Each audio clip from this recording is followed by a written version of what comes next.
What is up? Today I'm going to be doing a little bit of a different video. It's going to be more of a discussion video than a review. It's going to be centered around current Amazing Spider-Man 700 and the events that led up to it. I will warn you right now, if you haven't read it, if you have been trying to avoid spoilers, watch a different video, because this is going to be full of spoilers, full of very exact details, and I feel like you definitely should read the story first before you get in any of these discussion videos, because it's a really weird, crazy story that some people are loving, some people are hating, some people are really hating. So if you haven't read it, don't watch this, go somewhere else. For those who have, I'm going to dive right into it. Now, this course really starts in Amazing Spider-Man 698, where it's a typical day for Spider-Man. You're reading him as he battles little villains, as he talks to Mary Jane, as he interacts with his friends, family, and then at the very end of the issue, you get a bit of a shock, as throughout the issue, Doc Ock is dying.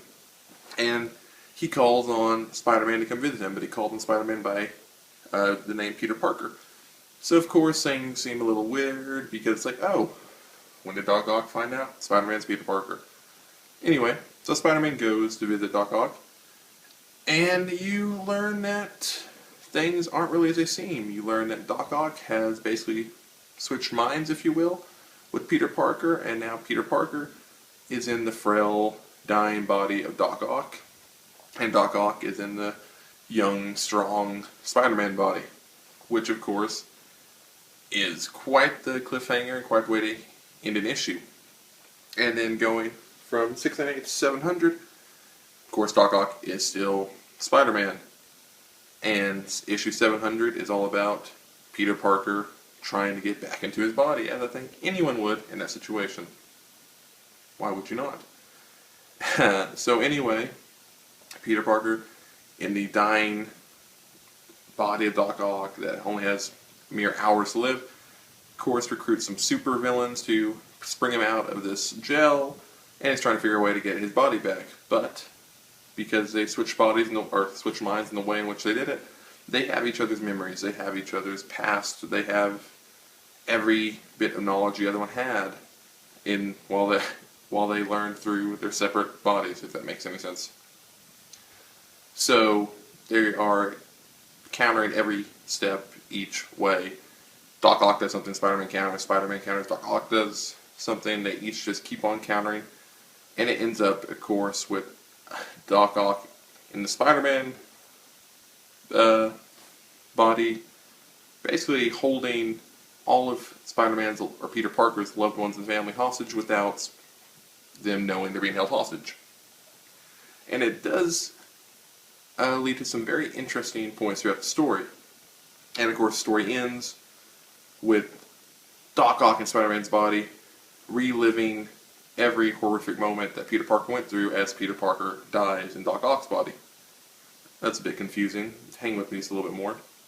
And they kind of did the unthinkable, where Peter Parker dies in the Doc Ock body, and Doc Ock is now Spider-Man. But because he's relived every horrific incident and accident Peter Parker's been through, he vows to be just as good as Spider-Man, but not just as good, better in every way, because he's smarter, he knows how he can use his powers, he's not afraid to use all of his power, and he vows to be the superior Spider-Man, hence the upcoming series. Now why I'm doing this video, because there's been a ton of outlash towards this comic. A ton of people really mad at Dan Slott for doing this. A ton of people really happy. And one thing as comic book fans we really need to do is stop throwing a bitch fit every single time there's a major change. And it's comic books. You know Peter Parker's going to come back. He's not going to be dead forever. Superior Spider-Man, I think it'll last a while. I think Doc Ock will be Spider-Man for a while. But at the end of a year, maybe 2 years, Peter Parker's going to come back. We all know it. Yet, a ton of Spider-Man fans throw a fit over it. And I've heard Dan Slott's been getting death threats and all kinds of crap because he killed off Peter Parker, kinda.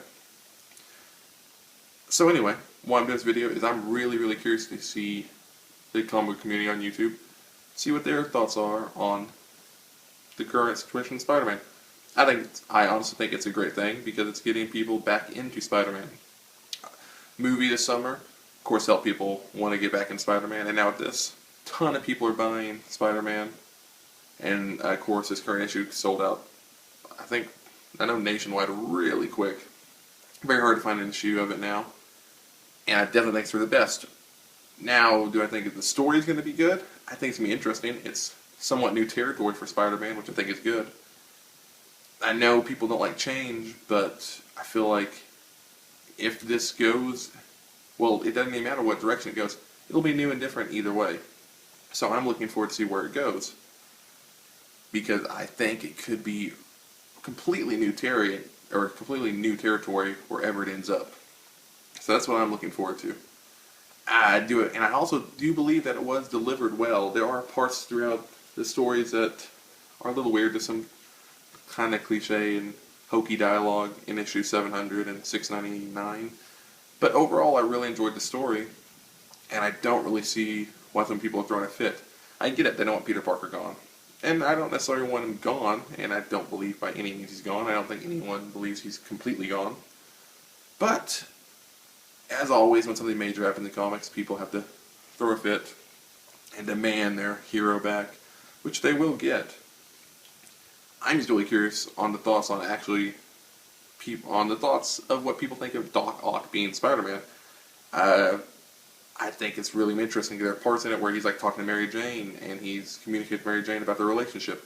And because he has Peter's memories, but he is still Doc Ock, it leads to some very different dialogue than you'd expect from those two, which is really cool because it's something new and something different, and that's what's got me excited about Spider-Man for the first time in a while. So, overall, my feelings are, I'm mainly excited about it. I want to know if you are. Hopefully you are. If not, tell me why you're not.